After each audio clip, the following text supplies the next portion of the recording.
నమస్తే welcome to four sides TV news twilight నేను మీ సంపత్ కుమార్ ముందుగా బులెటిన్లో హెడ్లైన్స్ చూద్దాం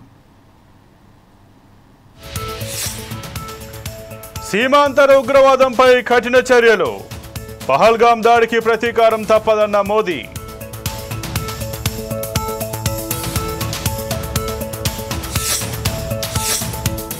మహబూబాబాద్ జిల్లాలో మంత్రి సీతక్క పర్యటన పలు అభివృద్ధి పనులకు శంకుస్థాపన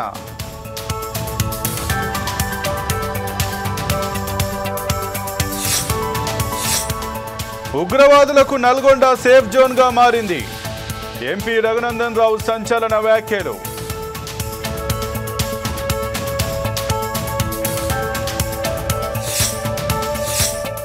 యుద్ధ భయంతో పాకిస్తాన్లో హై అలర్ట్ త్రివిధ దళాలను అప్రమత్తం చేసిన పాక్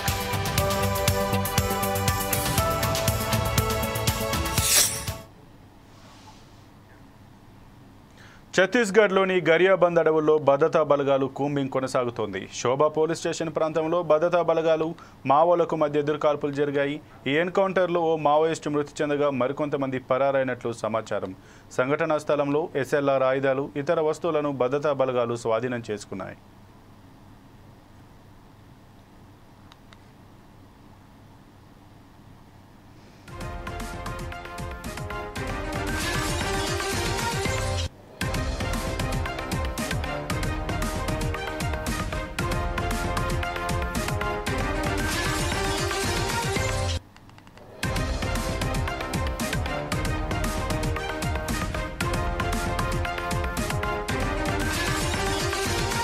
ఛత్తీస్గఢ్లోని గరియాబంద్ అడవుల్లో భద్రతా బలగాల కూంబింగ్ కొనసాగుతోంది. శోభా పోలీస్ స్టేషన్ ప్రాంతంలో భద్రతా బలగాలు మావోలకు మధ్య ఎదురుకాల్పులు జరిగాయి. ఈ ఎన్కౌంటర్లో మావోయిస్టు మృతి చెందగా మరికొంతమంది పరారైనట్లు సమాచారం. సంఘటనా స్థలంలో ఎస్ఎల్ఆర్ ఆయుధాలు, ఇతర వస్తువులను భద్రతా బలగాలు స్వాధీనం చేసుకున్నాయి.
ఇక ఇదే అంశానికి సంబంధించి మరింత సమాచారం మా బ్యూరో ఇన్ఛార్జ్ సుధాకర్ అందిస్తారు. సుధాకర్, చెప్పండి, ఏదైతే ఛత్తీస్గఢ్లోని శోభా పోలీస్ స్టేషన్ పరిధిలో కూంబింగ్ నిర్వహిస్తున్నటువంటి భద్రతా బలగాలకు మావోలకు మధ్య ఎదురుకాల్పులు అయితే జరిగినట్టుగా తెలుస్తుంది. ఇందులో ఒక మావో కూడా మరణించినట్టుగానైతే తెలుస్తుంది. దీని గురించి మీ దగ్గర ఉన్న పూర్తి సమాచారం ఏంటి?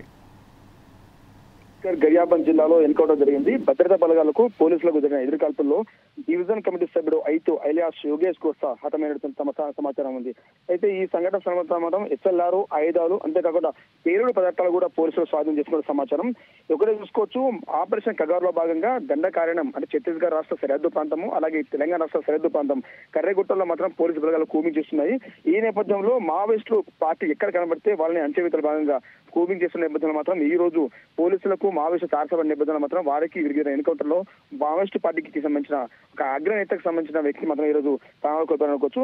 అయితే మావోయిస్టు పార్టీ నిర్మూలన లక్ష్యంగా కొనసాగుతున్న ఆపరేషన్ కగార్ ఈ రోజు దూకుడు కొనసాగిందనుకోవచ్చు. ఛత్తీస్గఢ్ దండకారణం అంతా వార్జన్ గా మారుతుంది. ఈ రోజు గరియాబంద్ లోని మావోలకు పోలీసులకు జరిగిన ఎదురుకాల్పుల్లో కీలక మావోయిస్టు నేత హతమయ్యారు. అతను central zone committee member Manoj team లో కమాండర్ గా ఉన్నారు. అంటే చుట్టుపక్కల ప్రాంతాల్లో మాత్రం భారీగా సెర్చ్ ఆపరేషన్ కొనసాగుతుంది. మరోవైపు మావోయిస్టు కీలక నేతల టార్గెట్ గా కొనసాగుతున్న ఆపరేషన్ కర్రెగుట్టలు 13వ రోజు చేరిందనుకోవచ్చు. అదే కాకుండా బీజాపూర్ తెలంగాణ సరిహద్దుల్లో ఉన్న నీలం సారాయి, అది దోబిగుట్టలు భద్రతా బలగాలు మాత్రం ఆ రెండు ప్రాంతాలను వాళ్ళు స్వాధీనపరుచుకున్నారు. మరీ కర్రెగుట్టలకు వెళ్ళాలంటే పూర్తి సామర్థ్యంలో కర్రెగుట్టలకు వెళ్ళాలంటే మాత్రం మరో 45 కిలోమీటర్లు ట్రెక్కింగ్ చేయాల్సి ఉంది. అంతేకాకుండా ఈ ఛత్తీస్గఢ్ రాష్ట్రానికి సంబంధించిన ఉప ముఖ్యమంత్రి విజయ్ శర్మ కూడా పలు కీలక వ్యాఖ్యలు చేయడం జరిగింది. అయితే గతంలో చూసుకుంటే మాత్రం గత వారం రోజుల క్రితం వరంగల్ జరిగిన బీఆర్ఎస్ సభలో మాజీ ముఖ్యమంత్రి కల్వకుంట్ల చంద్రశేఖరరావు ఒక మాట చెప్పడం జరిగింది. ఆపరేషన్ కగా నిలిపివేయాలి, దీనికి మీరందరూ చప్పట్లు కొడితే మన దాన్ని స్వాగతించి ఢిల్లీకి వెళ్ళేసి దీని మీద మాట్లాడదామని చెప్పడం జరిగింది. అది చెప్పిన తర్వాత మరుసటి రోజే తెలంగాణ రాష్ట్ర ముఖ్యమంత్రి రేవంత్ రెడ్డి కూడా దీని మీద ఆపరేషన్ కగా నిలిపేయాలని చెప్పడం జరిగింది. మరో సంచలన విషయం ఏంటంటే గతంలో మావోయిస్టు పార్టీ పనిచేసిన ప్రస్తుత మంత్రి సీతక్క సిద్ధం కూడా ఆపరేషన్ కగా నిలిపేయాలని చెప్పడం జరిగింది. అయితే ఈ విషయంలో మాత్రము ఛత్తీస్గఢ్ హోంశాఖ కూడా ఒక మాట చెప్పడం జరిగింది. అందులో ఉన్న మావోయిస్టు పార్టీ ఉన్న అగ్రనేతలు తెలంగాణ రాష్ట్రానికి సంబంధించిన వాళ్ళు ఎక్కువ శాతం ఉన్నారు కాబట్టి తెలుగు రాష్ట్రాలకు సంబంధించిన మంత్రులు కానీ ముఖ్యమంత్రులు కానీ వారికి మద్దతు పలుకుతున్నారు. దీన్ని తీవ్రంగా ఖండిస్తున్నారని ఒక మాట కూడా చెప్పదు. ఏదేమైనా ఈ రోజు జరిగిన ఎన్కౌంటర్ లో మాత్రము మావోయిస్టు పార్టీ చెందిన ఒక కీలక నేత మృతి చెందడం జరిగింది. దీంతో మాత్రము పోలీసులు మాత్రం ఒక అడుగు ముందుకు ఇస్తున్నారు. ఖగా ఆపరేషన్ ఖగాలో బాగా ఒక విజయం అయితే పోలీసులు చిక్కిందనుకోవచ్చు. సంపత్, ఈ ఆపరేషన్ అయితే చేస్తున్నారో మరి దీనికి ప్రజల నుంచి ఎటువంటి స్పందన వస్తుంది? కొంతమంది పౌర హక్కుల వాళ్ళు ఈ ఆపరేషన్ కగార్ను ఆపివేయాలి, దీనివల్ల ఇది పౌర హక్కులకు భంగం కలిగించేటువంటి అంశం అని చెప్తూనే మరి కేంద్ర ప్రభుత్వం కూడా దీనిపైన అయితే ఇంకా అంతే దూకుడుగా వ్యవహరిస్తున్నట్టుగా తెలుస్తుంది. దీని పరిణామాలు ఏ రకంగా ఉండే అవకాశం ఉంది? దీనిపైన ఇటు ఆ భద్రతా బలగాలు కావచ్చు, అటు మావోయిస్టులు కూడా ఎటువంటి ఆ శాంతి చర్చలకు వాళ్ళు పిలుపునిచ్చినట్టుగా శాంతి చర్చలు జరపండి అని చెప్తున్నట్టుగానే తెలుస్తుంది. కానీ మీరు ఫస్ట్ జనావరణంలోకి రండి, ఆ తర్వాత శాంతి చర్చలు జరుపుతామంటూ కూడా కేంద్రం సైడ్ నుంచి కూడా హింట్స్ అయితే వెళ్తున్నట్టుగా తెలుస్తుంది. దీన్ని మనం ఏ రకంగా చూడొచ్చు? సంపత్, ఒకటే చూసుకోవచ్చు. గతంలోనే ఆపరేషన్ కగార్ ప్రారంభం కాకముందే కేంద్ర రాష్ట్ర బలగాలు మాత్రం ప్రభుత్వాలు మాత్రము మావోయిస్టులు ఒక మాట చెప్పండి, మీరు అరణ్యాన్ని వీరండి, అడవిని వీడి మీరు మీ దగ్గర ఉన్న మీ కుటుంబ సభ్యులతో దగ్గరతో కలిసి ఉండండి, మీ పేరు మీద రివార్డు మీకే ఇస్తాము, రాష్ట్ర కేంద్ర ప్రభుత్వం సంక్షేమ పథకాలు మీకు ఇస్తామని చెప్పడం జరిగింది. అయితే మావోయిస్టు పార్టీలో నూతనంగా వెళ్ళిన వాళ్ళు మాత్రమే ఆపరేషన్ అంటే కేంద్ర రాష్ట్ర ప్రభుత్వం చెప్పిన మాటకు కట్టుబడి బయట రావడం జరిగింది. కానీ మావోయిస్టు పార్టీలో గత 20-30 సంవత్సరాలుగా పార్టీ నమ్ముకొని ఉద్యమంలో కొనసాగుతున్న వారు మాత్రం ఈ రోజు వరకు లొంగిపోయిన దాఖలు లేవు. కానీ గత 3 నెలలుగా జరుగుతున్న ఎన్నికల్లో మాత్రం మావోయిస్టు పార్టీ చెందిన 3 అగ్రనేతలు మాత్రం అది కూడా వరంగల్కి చెందిన వాళ్ళు మృతి చెందడం జరిగింది. ఏదేమైనా అనుకోవచ్చు, ఆపరేషన్ ఖగార్ ప్రారంభమైన తర్వాత నుంచి చూసుకుంటే శాంతియుత చర్చలకు మీరు సిద్ధంగా ఉన్నట్టు మాత్రం మావోయిస్టులు 3 సార్లు ఏకీభవించడం జరిగింది. దానికి తెలంగాణ రాష్ట్రానికి చెందిన మంత్రులు ముఖ్యమంత్రులు మాత్రము అలాగే మాజీ ముఖ్యమంత్రి స్పందించడం జరిగింది. కానీ ఛత్తీస్గఢ్ రాష్ట్రానికి సంబంధించిన హోంశాఖ కూడా గత 15 రోజుల క్రితము శాంతియుత చర్చలకు మీరు సిద్ధంగా ఉన్న చెప్పిన హోంశాఖ కేంద్రం నుంచి ఎటువంటి స్పందన లేకపోవడంతో మాత్రము ఇప్పుడు కూడా ఛత్తీస్గఢ్ సంబంధించిన ప్రభుత్వం కూడా దీనికి ససేమీరా ఒప్పుకోవడం లేదు.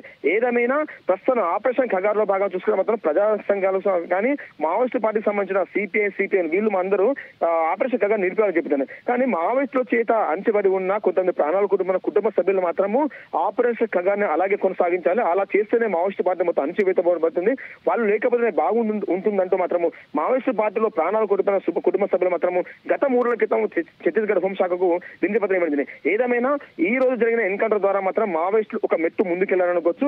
ఆపరేషన్ ఖగార్ లో విజయానికి మాత్రం పోలీసులు ఒకరు ముందుకెళ్తున్నారు. కానీ అగ్రనేతల కోసము పోలీసు బలగాలు కర్రగుట్ట చుట్టూ మాత్రం చుట్టుముడుతూనే ఉన్నాయి.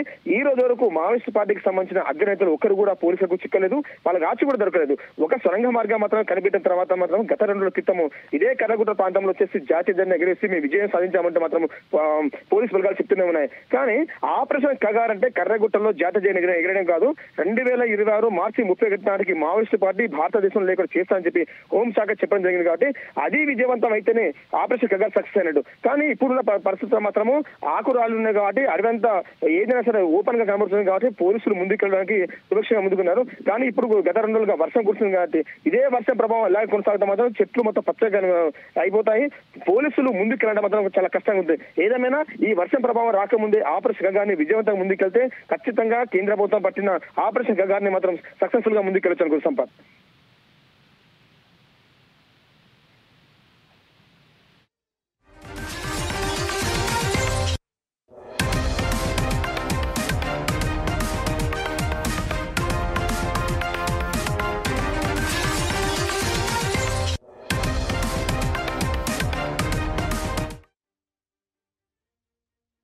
కేసులో సిట్ దర్యాప్తును వేగవంతం చేసింది. రాజ్ కేశిరెడ్డిని సిట్ రెండో రోజు ప్రశ్నిస్తోంది. సాయంత్రం 6 గంటల వరకు కేశిరెడ్డిని విచారించనున్నారు. వారం రోజుల పాటు కోర్టు అనుమతి ఇవ్వడంతో అధికారులు కస్టడీకి తీసుకున్నారు.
ఏపీ లిక్కర్ స్కామ్ కేసులో సిట్ దర్యాప్తును వేగవంతం చేసింది. రాజ్ కేశిరెడ్డిని సిట్ రెండో రోజు ప్రశ్నిస్తోంది. సాయంత్రం 6 గంటల వరకు కేశిరెడ్డిని విచారించనున్నారు. వారం రోజుల పాటు కోర్టు అనుమతి ఇవ్వడంతో అధికారులు కస్టడీకి తీసుకున్నారు.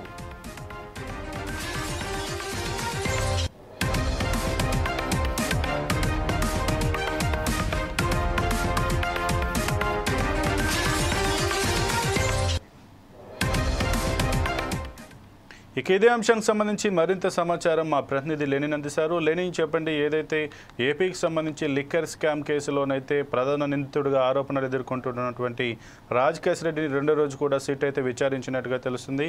ఈ విచారణ సందర్భంగా ఎటువంటి అంశాలు సిట్ అధికారులు సేకరించారు, దానికి సంబంధించిన పూర్తి వివరాలు ఏంటి?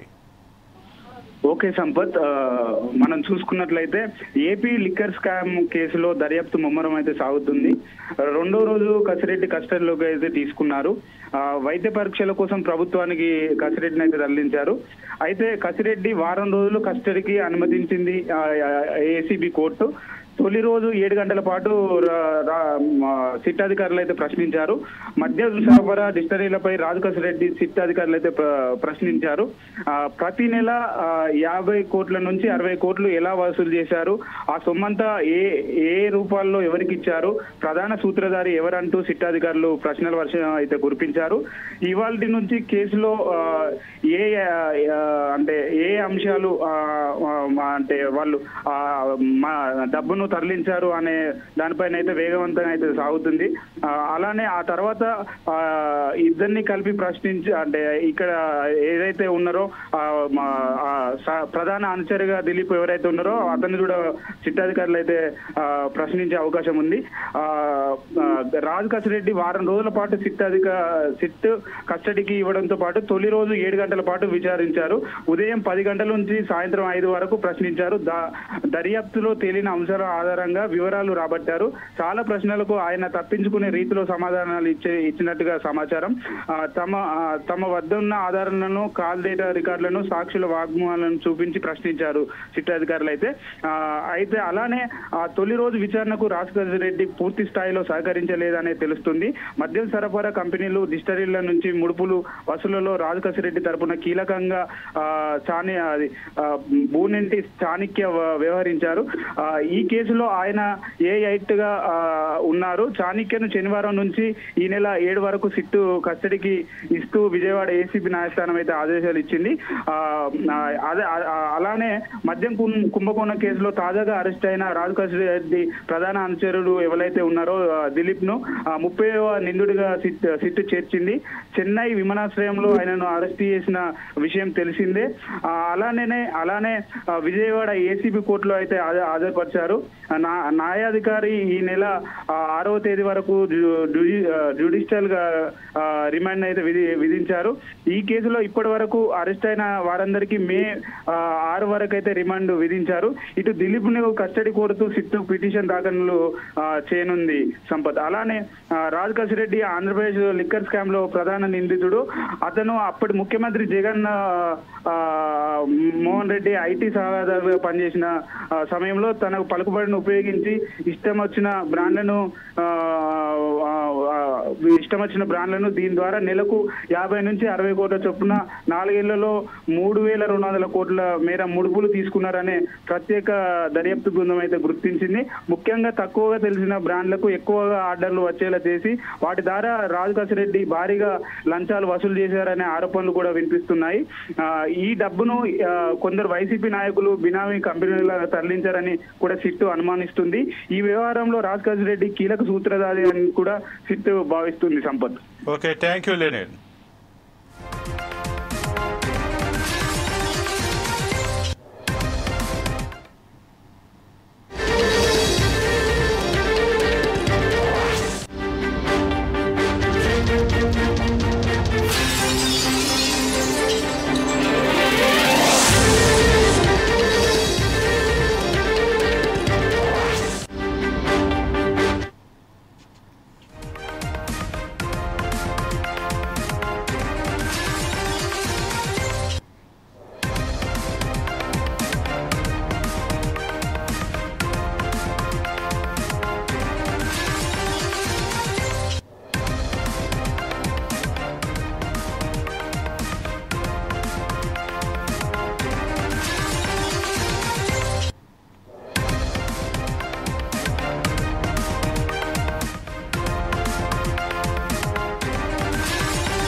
జమ్మూ కాశ్మీర్లో మరోసారి పాక్ కాల్పులకు దిగింది. నియంత్రణ రేఖ వెంబడి పాక్ కవ్వింపు చర్యలకు దిగుతోంది. వరుసగా 9వ రోజు ఎల్ఓసి దగ్గర కాల్పులకు తెగబడింది. మరోసారి కాల్పుల విరమణ ఒప్పందాన్ని పాక్ ఉల్లంఘించింది. కుప్వారా, ఉరి, అఖ్నూర్ సెక్టార్లలో పాక్ రేంజర్లు కాల్పులకు దిగారు. పాక్ కాల్పులను భారత సైన్యం సమర్థంగా తిప్పికొట్టింది.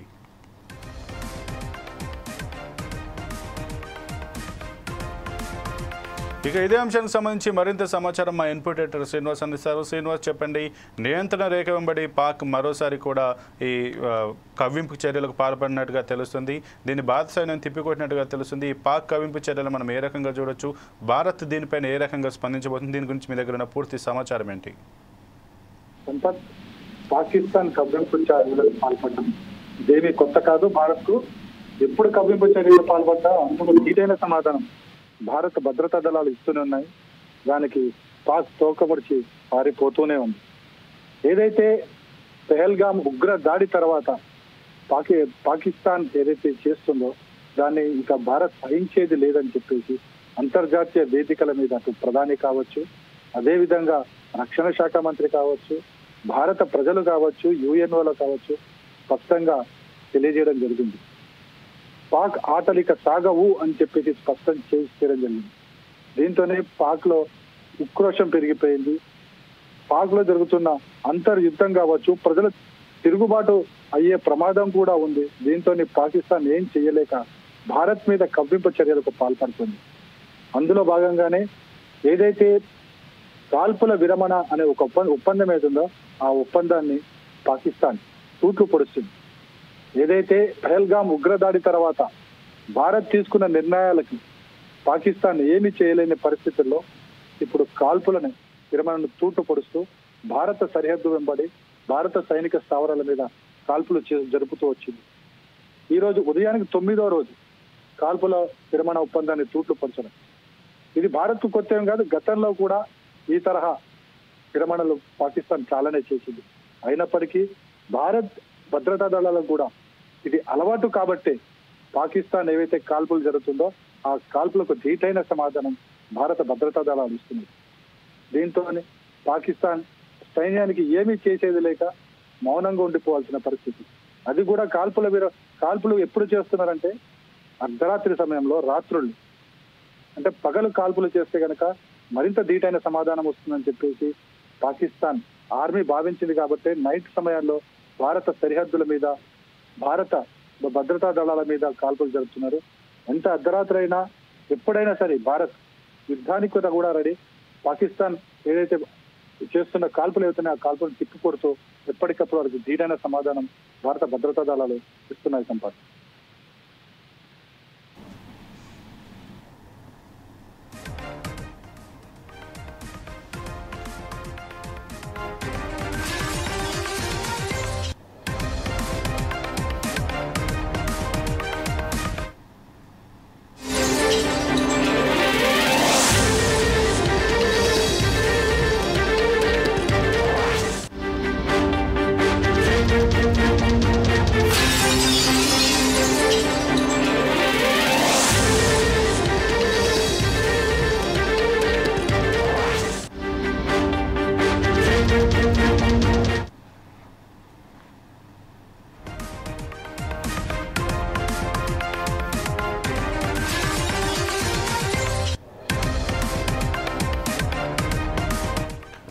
బులెటిన్లో మరో బ్రేకింగ్ న్యూస్ చూస్తున్నాం. రేపు దేశవ్యాప్తంగా ప్రతిష్టాత్మకమైన నీట్ పరీక్షలు జరగనున్నాయి. సుమారు 25 లక్షల మంది విద్యార్థులు దేశవ్యాప్తంగా నీట్ పరీక్షలు రాయనున్నారు. ఇందుకోసం ఏపీ ప్రభుత్వం ప్రత్యేక చర్యలను చేపట్టింది. రాష్ట్ర వ్యాప్తంగా 28 పరీక్ష కేంద్రాలను ఏర్పాటు చేసినట్లు అధికారులు తెలిపారు. ఉదయం 11 గంటల నుండి మధ్యాహ్నం 1 గంట 30 నిమిషాల లోపు పరీక్షా కేంద్రాలకు అనుమతించడం జరుగుతుందని అధికారులు తెలిపారు.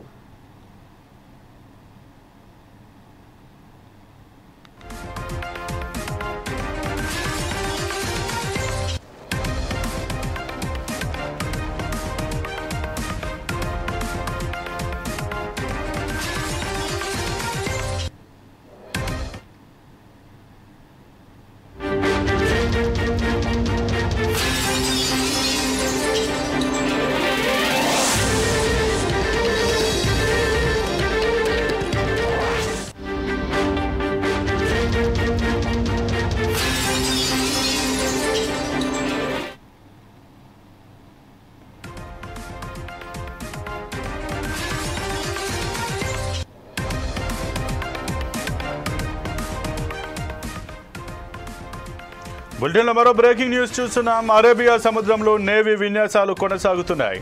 ట్రైడెంట్ ఆఫ్ పవర్ నినాదంలో డ్రిల్స్ జరుగుతున్నాయి. ఒకేసారి యుద్ధ నౌకలతో పాటు సబ్మెరైన్లతో విన్యాసాలు చేపట్టారు. పాకిస్తాన్కు గట్టి సందేశం పంపించింది భారత్ నేవీ.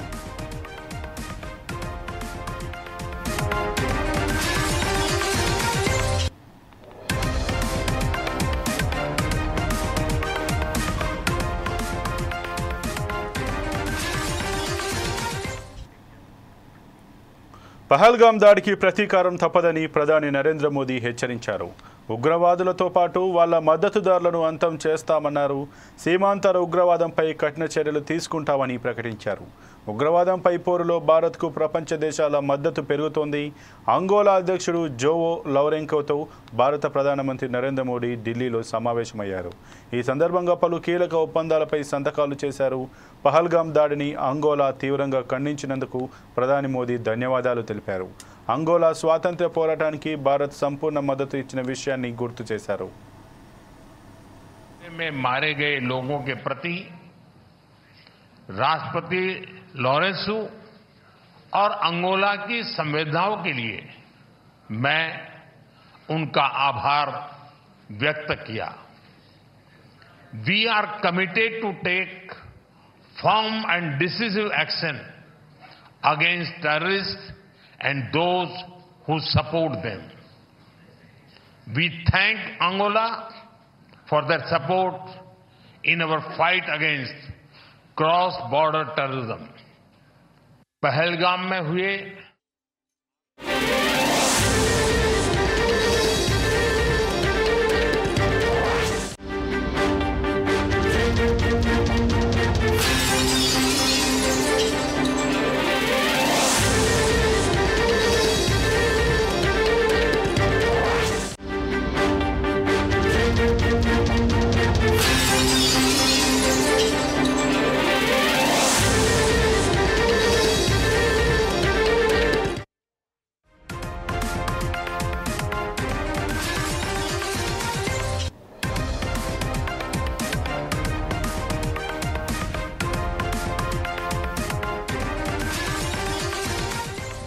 ఉగ్రవాదాన్ని ఎగదోస్తున్న పాకిస్తాన్ ఆర్థిక మూలాలను దెబ్బతీసే దిశగా భారత్ కీలక నిర్ణయం తీసుకుంది. పొరుగు దేశంతో వాణిజ్య సంబంధాలను తెంచుకునే దిశగా భారత్ అడుగులు వేస్తోంది. ఈ మేరకు పాక్ నుంచి వస్తున్న ప్రత్యక్ష పరోక్ష దిగుమతులపై నిషేధం విధించినట్లు కేంద్ర వాణిజ్య శాఖ ఉత్తర్వులు జారీ చేసింది. ఈ నిషేధం వెంటనే అమల్లోకి వస్తుందని పేర్కొంది. జాతీయ భద్రతా ప్రజా విధానం దృష్ట్యా ఈ నిర్ణయం తీసుకున్నట్లు వెల్లడించింది. ఈ నిషేధానికి ఏదైనా మినహాయింపులు కావాలంటే అందుకు భారత ప్రభుత్వం ఆమోదం తప్పనిసరని స్పష్టం చేసింది. తదుపరి ఆదేశాలు వచ్చే వరకు ఆ నిర్ణయం అమల్లో ఉంటుందని పేర్కొంది.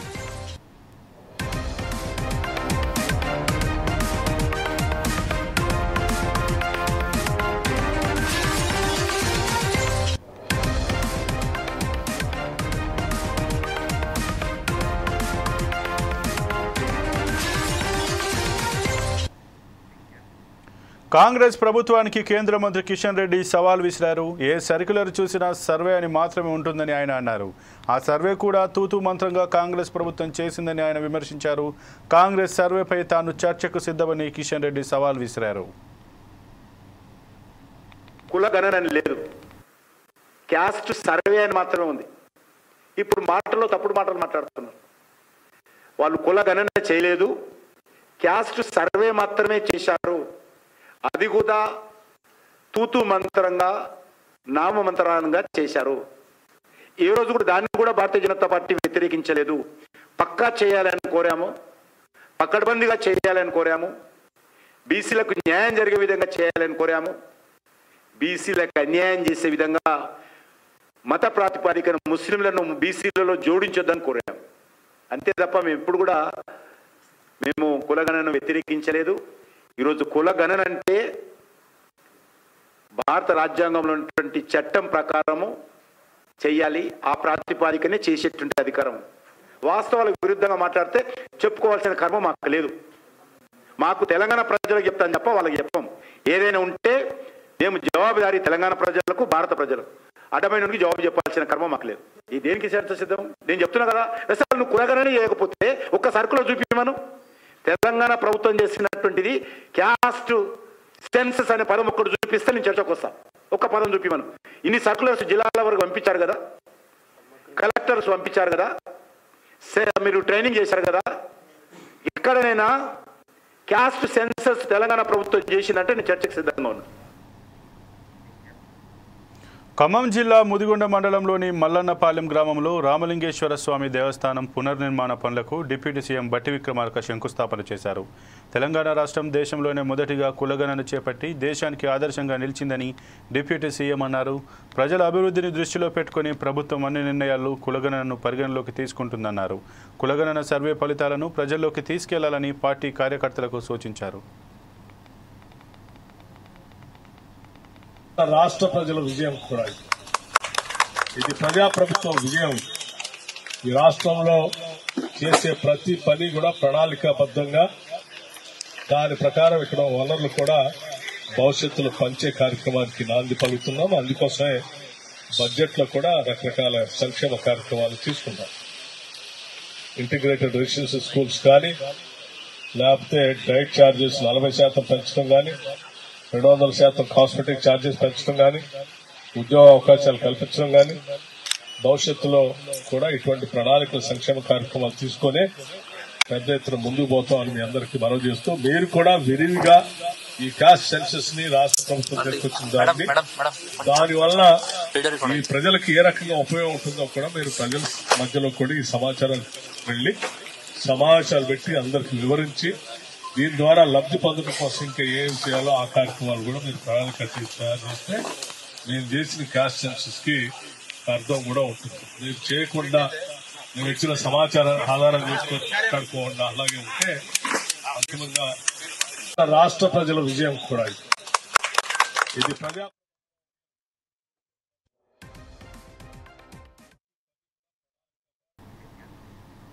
హైదరాబాద్ కలెక్టరేట్లో సన్నబియ్యం పంపిణీ కార్యక్రమంపై మంత్రి పొన్నం ప్రభాకర్ సమీక్షా సమావేశం నిర్వహించారు. ఈ సమావేశంలో civil supply commissioner Chauhan, GHMC mayor Gadwal Vijayalakshmi తదితరులు పాల్గొన్నారు. ప్రభుత్వం సన్నబియ్యం పంపిణీ పథకాన్ని ప్రతిష్టాత్మకంగా ప్రారంభించిందని మంత్రి అన్నారు. ప్రతి ఒక్కరూ సన్నబియ్యం తినాలనే ఉద్దేశంతో ఈ కార్యక్రమం ప్రారంభించామని తెలిపారు. మనం చూస్తా ఉన్నాం, ఏ విధంగా కొనుక్కుంటున్నాం, మనందరం కూడా కొనుక్కొని తినేటువంటి పరిస్థితులు లేదు. ఈ సందర్భంగా వాళ్ళందరికీ కూడా మనం ఇచ్చింది పూర్తిగా సరిపోతుందా లేదా. ఊర్లలో అయితే 3 పూటలు తింటారు. మా గ్రామీణ ప్రాంత నియోజకవర్గాల్లో చెప్తారు, రోజు 3 పూటలు తింటారు. వాళ్ళకు మనిషికి కిలో 4 ఉంటే రోజు ఓడిపోతుంటుంది అట్లా పరిస్థితి. సో అక్కడ ఉన్న పరిస్థితికి హైదరాబాద్ సభ్యులు కొంత డిఫరెంట్ ఉంటుంది, కొంత మోడరేట్ ఉంటుంది. కాబట్టి ఇక్కడ కన్జ్యూమర్స్ అంతా కూడా కొంత ఇది వాడుకోవడానికి ఇంకా కూడా ఎక్కువ ఇష్టపడుతుంటారు. సో నేను ఒకటే చెప్తాను, ఎక్కడ కూడా ఇబ్బంది లేకుండా తను చెప్పినాడు ఇంతకుముందు, పొద్దున్న లేస్తే దొడ్డు వెంబడి ఎక్కడ రీసైక్లింగ్ జరుగుతుందా, కేసులు వెంబడి తిరగాలి, పొద్దున్న లేస్తే పరిశాన్ ఉండే. ఇప్పుడు డీలర్ ఇవ్వకపోతే జబర్దస్తి వచ్చి కన్జ్యూమర్ అడిగి తీసుకునే పరిస్థితి ఉన్నాక ఎవరికి అవకాశం ఉండదు. ప్లస్ దట్టు వాళ్ళు కన్జ్యూమర్ దే ఆర్ కన్జ్యూమింగ్ దేమ్సెల్ఫ్, వాళ్ళే వాడుకోవడానికి ఇష్టపడతారు. ఇంకా వాళ్ళు అయిపోయి కూడా ఇక్కడ తెచ్చుకోవాలి. కాబట్టి ఇక్కడ ఫ్రాడ్కి అవకాశం లేదు. ఇది ఒకటి. దాని తర్వాత మీరు అర్బన్లో కూడా స్లమ్స్లలో 200 యూనిట్ల కరెంటు ఫ్రీ వస్తుంది. ఇది కూడా మామూలు విషయమే కాదు. గ్రామీణ ప్రాంతాల్లో చాలా 70, 80, 90% గ్రామీణాలలో ఊర్లలో ఎలక్ట్రిసిటీ 200 యూనిట్ల ఫ్రీ వస్తూ ఉంది. మహిళలకు సంబంధించి ఉచితంగా బస్సు ప్రయాణం, దాని తర్వాత ఆరోగ్యశ్రీ 5 లక్షల నుంచి 10 లక్షలు, సన్నవాటి పండించిన వాళ్ళకి 500 రూపాయల బోనస్ ఇస్తామని చూస్తున్నాం. ఏపీ నుంచి బియ్యం వడ్లు రావడానికి మన ప్రయత్నం చేస్తాం, అట్లా బోనస్ వస్తుందని. సో అటువంటి పరిస్థితి జరుగుతుంది. సో దీన్ని మనం కొత్త గవర్నమెంట్కి సంబంధించి ఇంత పెద్ద మీకు అందరికీ తెలుసా, ₹1 కిలో బియ్యం ఉంచే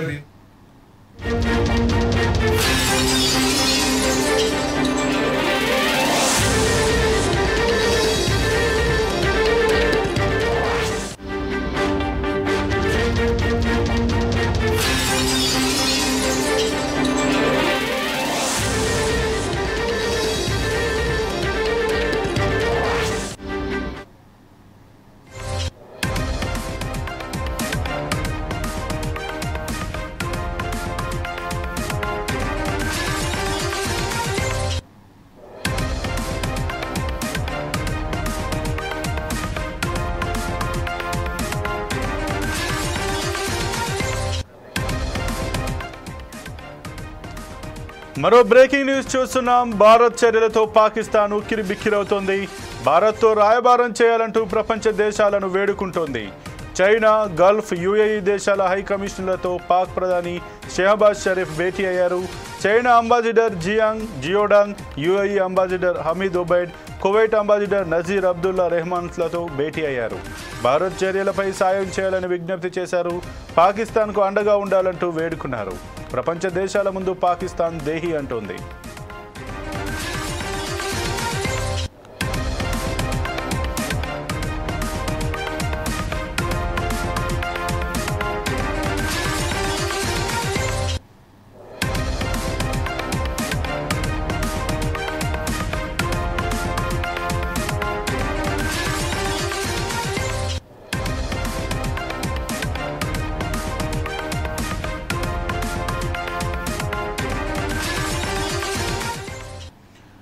ఇక ఇదే అంశానికి సంబంధించి మరింత సమాచారం మా ఇన్పుట్ ఎడిటర్ శ్రీనివాస్ అందిస్తారు. శ్రీనివాస్, చెప్పండి, ఏదైతే భారత్ పాక్ పైన తీసుకుంటున్నటువంటి ఆర్థిక చర్యలపైన అలాగే యుద్ధ సంకేతాలపైన కూడా పాకిస్తాన్ అయితే సతమతమవుతున్నట్టుగా, ఒక రకంగా భయాందోళనకు గురవుతున్నట్టుగా తెలుస్తుంది. దీంతో ఆ సమీప దేశాలను అయితే దేహి అంటున్నట్టుగా తెలుస్తుంది.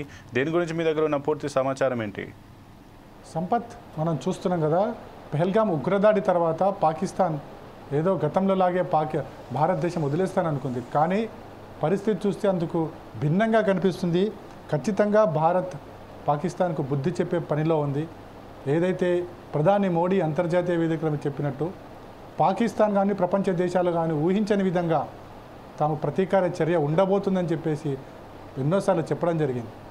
అందుకు అనుగుణంగా భారత్ సరిహద్దు ప్రాంతాల్లో యుద్ధ విన్యాసాలు కావచ్చు, పాక్ కవ్వింపు చర్యలకు ధీటైన బదులు ఇవ్వడం కావచ్చు, ఇవన్నీ చూసుకుంటే కనుక పాకిస్తాన్ బెంబేలెత్తుతున్న పరిస్థితి.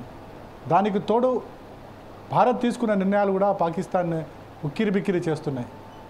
ఒకవైపు యుద్ధ వాతావరణం, మరోవైపు ఆర్థిక మాంద్యంతో భారతదేశం తీసుకున్న నిర్ణయాలతోని ఒక ఆర్థిక యుద్ధం కూడా ఆ దేశంలో కొనసాగుతుంది.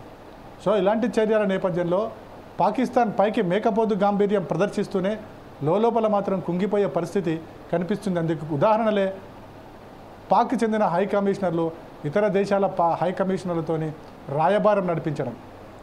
ఒకవైపు భారత్తో యుద్ధం వస్తే ఎదుర్కొంటామని చెప్తుంది, కానీ లోపల మాత్రం ఒక భయం వారిని వెంటాడుతుంది. అందుకోసమే మనం చూసుకుంటే కనుక గల్ఫ్ చైనా దేశాలకి అదేవిధంగా యుఏఈ దేశాలకు ఒక రాయబారులను పంపించింది, వేడుకోవడం జరుగుతుంది. భారత్ నుంచి యుద్ధం తప్పించండి మహాప్రభు అని చెప్పి వాళ్ళని కాళ్ళా వేళ్ళా పట్టుకుంటున్న పరిస్థితి కనిపిస్తుంది. పైకి చెప్పకున్నప్పటికీ కూడా పాక్ పరిస్థితి అదే. చైనాను కోరుకోవడం జరిగింది, చైనా నుంచి ఆయుధ సంపత్తి కోరుకుంది, చైనా నుంచి ఆయుధ సంపత్తిని తీసుకోవడం జరిగింది ఒకవేళ యుద్ధం వస్తే సహాయం చేయమని. మరోవైపు చూసుకుంటే కనుక మనకి యుఏఈ కావచ్చు, గల్ఫ్ కంట్రీస్ కావచ్చు, గల్ఫ్ కంట్రీస్తో యుఏఈతోని మనకి సత్సంబంధాలు ఉన్నాయి. ప్రధాని మోడీకి యుఏఈ కావచ్చు, గల్ఫ్ దేశాల ఎవరైతే ఉన్నారో ప్రెసిడెంట్లు కానీ అధ్యక్షులు కానీ వాళ్ళంతా కూడా చాలా గౌరవం ఇస్తారు. భారత్ అంటే వాళ్ళకి అవినాభావ సంబంధం ఉందని చెప్పి పదే పదే చెప్పడం జరిగింది. భారత్తో యుద్ధం వస్తే కనుక గల్ఫ్ కానీ యుఏఈ దేశాలు కానీ భారత్ వెంటే ఉంటాయి అనేది మాత్రం ఇక్కడ స్పష్టంగా కనిపిస్తుంది. మరోవైపు అమెరికా కూడా భారత్ వెంటే ఉంది, ఇజ్రాయెల్ కూడా భారత్ వెంటే ఉంది. ఒకటి కాదు, రెండు కాదు, ప్రపంచ దేశాల్లో 90% దేశాలు భారత్తోనే ఉన్నాయి. ఇలాంటి పరిస్థితి పాకిస్తాన్ ఎప్పుడు ఊహించలేదు.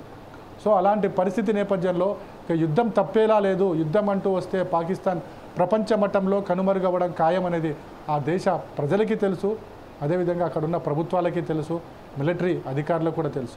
అందుకోసమే వాళ్ళు దేహి అంటూ ఆయా దేశాల వెంట కాళ్ళ మీద పడుతున్నారు, వేడుకోవడం జరుగుతున్నారు యుద్ధం నుంచి తప్పించమని. కానీ భారత్ అయితే ఇందుకు ససేమీరా అంటుంది. ఖచ్చితంగా ఉగ్రవాదానికి సమాధానం ఇచ్చి తీరుతాము, ఉగ్రవాదాన్ని పెంచి పోషిస్తున్న దేశాల పని పడతాము. ఎవరైతే తమ మీద దాడి చేశారో ఆ ఉగ్రవాది భూమి చివరి అంచున ఉన్నప్పటికీ కూడా పట్టుకొని వారి మీద ప్రతీకార చర్య తీసుకుంటామని చెప్పడం జరిగింది. అదే ఇప్పుడు జరుగుతోంది. అందుకు పాకిస్తాన్ వణుకుపోతుంది. Okay, thank you Srinivas.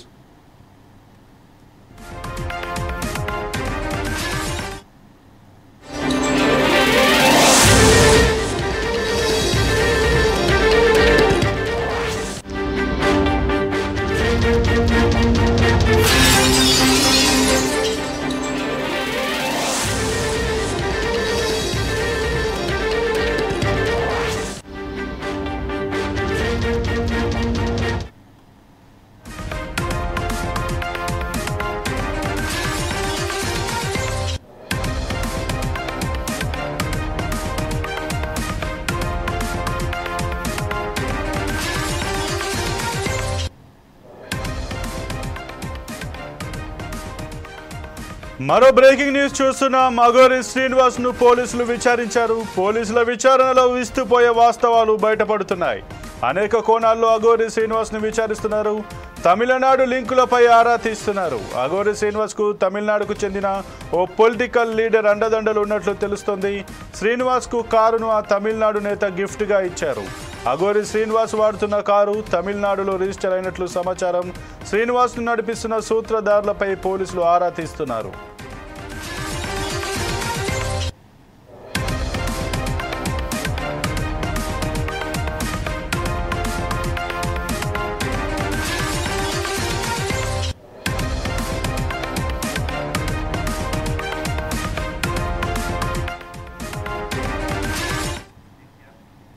ఇదే అంశానికి సంబంధించి మరింత సమాచారం మా బ్యూరో ఇన్ఛార్జ్ సుధాకర్ అందిస్తారు. సుధాకర్, చెప్పండి, ఏదైతే తెలుగు రాష్ట్రాల్లో గత కొంతకాలంగా అలజడి సృష్టించి హల్చల్ చేసినటువంటి ఎవరైతే అఘోరి శ్రీనివాస్ ఎవరైతే ఉన్నారో అతన్ని అయితే పోలీసులు అరెస్ట్ చేశారు. ఏదైతే ఒక మహబూబ్ నగర్ చెందినటువంటి ఫ్రాడ్ కేసులో 10 లక్షలు మోసం చేశాడంటూ చేసిన తర్వాత శ్రీనివాస్ గురించి విచారిస్తుంటే మాత్రం కొన్ని విస్తుపోయే అంశాలు వస్తున్నట్టుగా బయటకు వస్తున్నట్టుగా, అతని వెనుక ఒక తమిళనాడుకు చెందినటువంటి పొలిటికల్ లీడర్ ఇన్వాల్వ్ అయి ఉన్నట్టుగా, అతనే కార్ గిఫ్ట్ ఇచ్చినట్టుగా కూడా మనకైతే తెలుస్తూ వస్తుంది. ఇక దీని గురించి మీ దగ్గర ఉన్న పూర్తి సమాచారం ఏంటి? తెలుగు రాష్ట్రాల్లో గత 3 నెలలుగా ఒక సంచలనం సృష్టించిన అఘోరి అలియాస్ అల్లూరి శ్రీనివాస్ ని మాత్రం పోలీసులు రిమాండ్ చేయడం జరిగింది.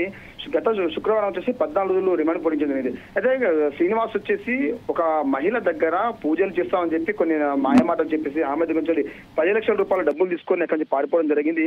అయితే ప్రగతి రిసార్ట్కి చెందిన ఒక మహిళ ఫిర్యాదు చేసిన మాత్రం అఘోరిని మాత్రం పోలీసు అరెస్ట్ చేసి కొన్ని ప్రశ్నలు పెట్టడం జరిగింది.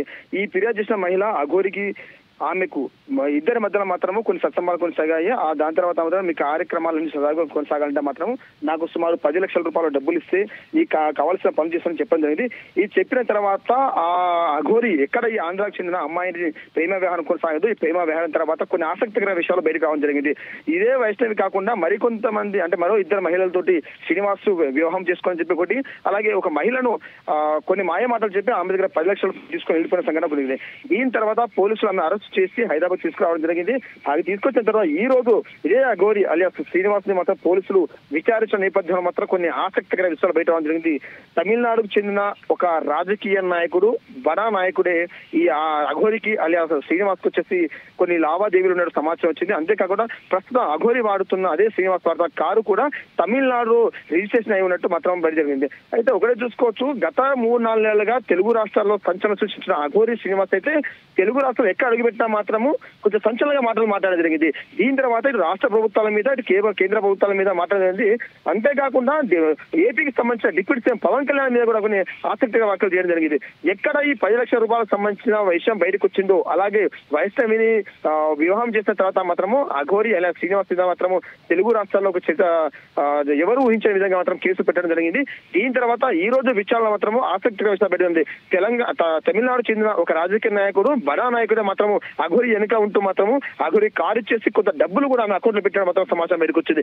దీని తర్వాత ఒక్కసారి పోలీసులు హవా కావడం జరిగింది. ఒక అఘోరి కి ఒక తమిళనాడు చెందిన రాజకీయ నాయకుడు అంత కారు కొనివ్వడం ఏంటి, ఆ రిజిస్ట్రేషన్ కూడా అక్కడనే కావడం ఏంటి, అంత అమౌంట్ ఇవ్వడానికి కారణం ఏంటి మాత్రం ఒక చర్చ అయితే కొనసాగుతుంది సంపత్.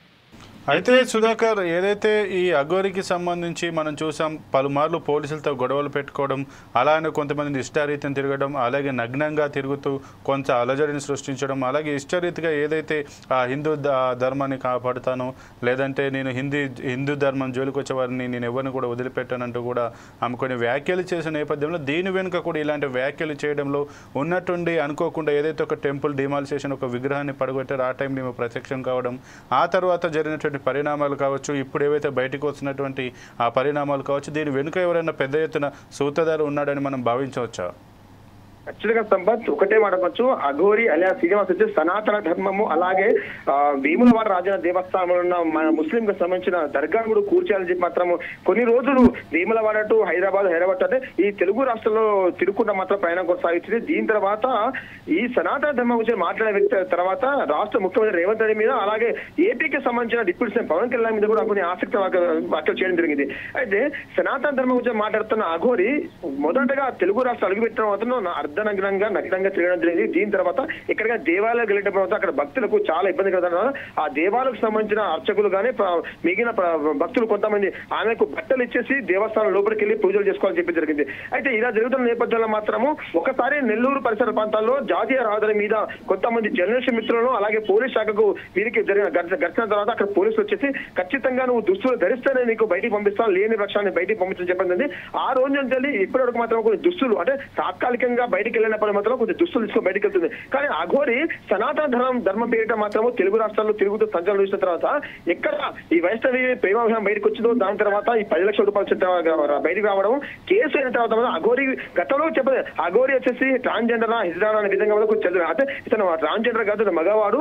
గతంలో ఒక 4-5 సంవత్సరాల క్రితం వచ్చేసి బెంగళూరుకి వెళ్ళి సర్జరీ చేసుకుంటే మాత్రం కొన్ని వార్తలు వెలిగించాయి. ఏదేమైనా ప్రస్తుతానికి శ్రీనివాస్ అదే అఘోరి మీద మాత్రము ఈ రోజు జరిగిన విషయాల్లో మాత్రం కొన్ని ఆసక్తికర విషయాలు బయటకు రావడం జరిగింది. తమిళనాడు చెందిన ఒక రాజకీయ నాయకుడు మాత్రమే దీన్ని వెనుక ఉన్నట్టు తెలుస్తుంది. అంతేకాకుండా వేరే కొంత వ్యక్తి రాజకీయ నాయకులు సైతం ఈ అఘోరి అలియాస్ శ్రీనివాస్ వెనుక సైతం ఉన్నట్టు మాత్రం వార్త బయటకు వస్తాయి. ఇది నిజంగానే మరికొంతమంది రాజకీయ నాయకుల ప్రమేయం ఉంటే మాత్రము తెలుగు రాష్ట్రాల మధ్య ఒక సంచలన వార్తలకు వచ్చేసాం. Okay, thank you Sudhakar.